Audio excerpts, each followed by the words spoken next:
Class 11th का topic है इतिहास का। वार्षिक परीक्षा के लिए काफ़ी महत्वपूर्ण है ये वीडियो। भाग 3 है ये।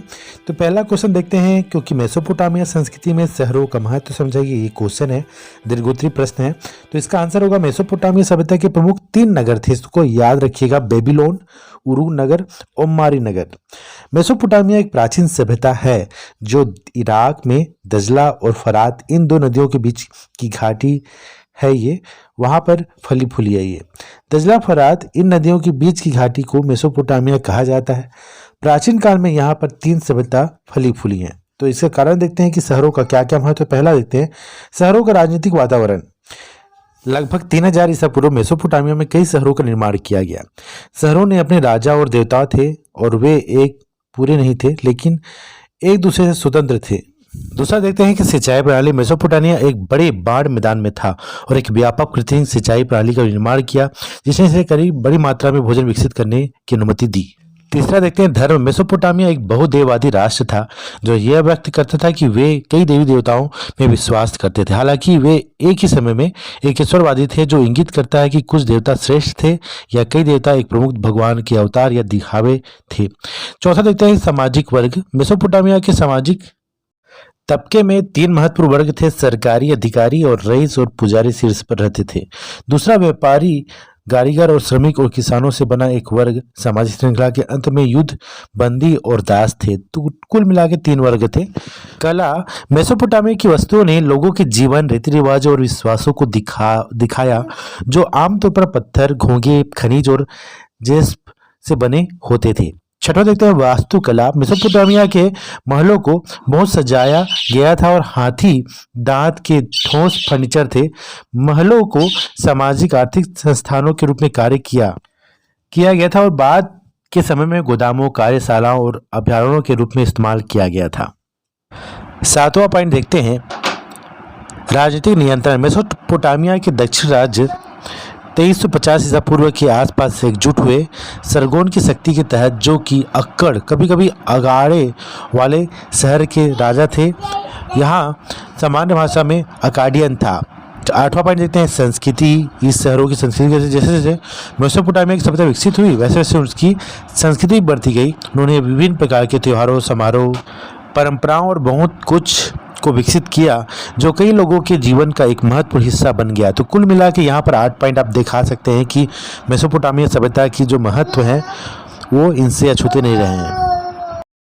नेक्स्ट क्वेश्चन देखते हैं कि धर्म युद्ध क्या था, इसका यूरोप पर क्या प्रभाव पड़ा और यूरोप व एशिया पर धर्म युद्ध का क्या प्रभाव पड़ा।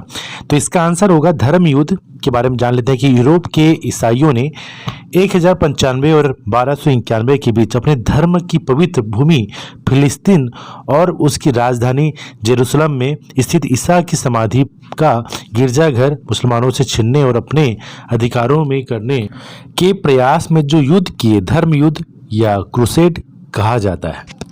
यूरोप और एशिया पर धर्म युद्धों का निम्नलिखित प्रभाव पड़ा। पहला देखते हैं मुस्लिम राज्यों ने अपनी ईसाई प्रजा के प्रति कठोर नीति अपनानी आरंभ कर दी। दूसरा देखते हैं पूर्व तथा पश्चिम के बीच होने वाले व्यापार में इटली के व्यापारिक समुदायों का प्रभाव बढ़ गया। तीसरा देखते हैं व्यापार के कई नए मार्ग खुल गए। और चौथा और अंतिम देखते हैं कि यूरोपीय सामंतों की शक्ति कम हो गई और सामंतवाद का पतन हो गया। इससे राष्ट्र राज्यों के उत्थान में सहायता मिली। नेक्स्ट क्वेश्चन देखते हैं कि ब्रिटेन में स्त्रियों के भिन्न भिन्न वर्गों के जीवन पर औद्योगिक क्रांति का क्या क्या प्रभाव पड़ा।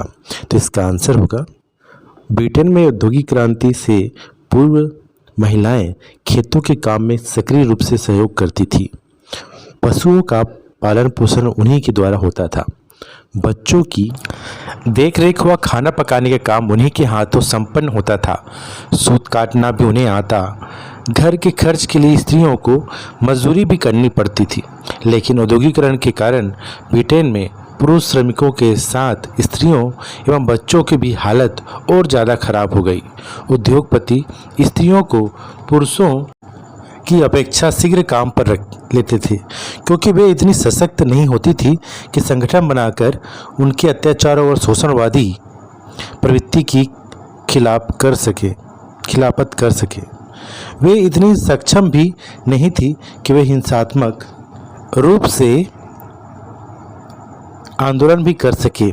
ब्रिटेन में औद्योगिकरण के कारण स्त्रियों को कारखानों में ज़्यादा देर तक काम करने के फलस्वरूप उसका बुरा प्रभाव उनके स्वास्थ्य पर पड़ा और स्त्रियों का गृहस्थ जीवन बर्बादी की कगार पर आ गया। वहीं दूसरी तरफ औद्योगिकरण के कारण संपन्न व उच्च वर्ग की स्त्रियों का जीवन और सुखमय अच्छा होने लग गया, आनंदमय हो गया। उन्हें आसानी से आराम एवं ऐश्वर्य की वस्तुएं प्राप्त होने लगी। उनके भौतिक जीवन में काफ़ी अनुकूल परिवर्तन आए। यातायात के साधनों के फलस्वरूप उन्हें और भी ज़्यादा आज़ादी प्राप्त हो गई और जो औद्योगिकरण से पूर्व सीमित थी। निस्संदेह औद्योगिक क्रांति के फलस्वरूप उच्च वर्ग की महिलाओं का जीवन अधिक सुख सुविधापूर्ण तथा आनंदमय बन गया। उन्हें नवीन उपभोक्ता वस्तुएं भोजन सामग्री प्राप्त होने लगी। उनकी जीवन शैली में हर दिन बदलाव आने लगा। तो इस प्रकार देखते हैं कि स्त्रियों की स्थिति कैसी थी औद्योगिक